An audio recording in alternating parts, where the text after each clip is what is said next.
atteints d'albinisme. Les États et gouvernements africains sont appelés à mobiliser les fonds pour aider les victimes du réchauffement climatique, notamment les personnes atteintes de l'albinisme, intégrer la politique d'albinisme dans les programmes de santé publique, mais également créer des centres de recherche en rapport avec l'albinisme. C'est entre autres les résolutions de la déclaration de Kinshasa après 2 jours de réflexion sur la situation des albinos en Afrique. Pour ces derniers jours, des panélistes ont expliqué les conditions particulières dans lesquelles vivent les albinismes, mais aussi les difficultés auxquelles ils sont confrontés, notamment dans le domaine de l'éducation, la culture et la santé. Puis suivront des travaux en groupe qui ont permis de dégager les pistes de solutions en vue d'améliorer le bien-être et le respect des droits de cette catégorie de personnes.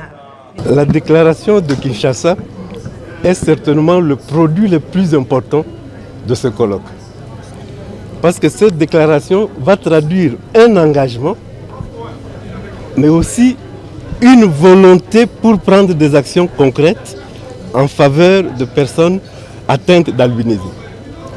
Donc il s'agit d'un engagement à améliorer l'arsenal juridique, un engagement à s'assurer de l'application de cet arsenal juridique, mais surtout un engagement pour que chacun d'entre nous, dans ses attitudes quotidiennes et dans son comportement de tous les jours, soit suffisamment sensibilisé sur cette cause.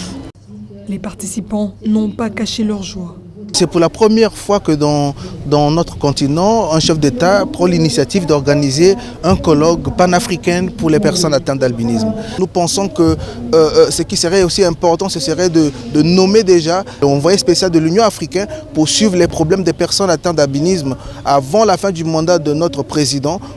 Il s'y est de rappeler que le premier colloque sur l'albinisme en Afrique a été organisé par le panel d'accompagnement de la mandature de la RDC à l'Union africaine et a réuni les personnes atteintes de l'albinisme des plusieurs pays africains durant 2 jours.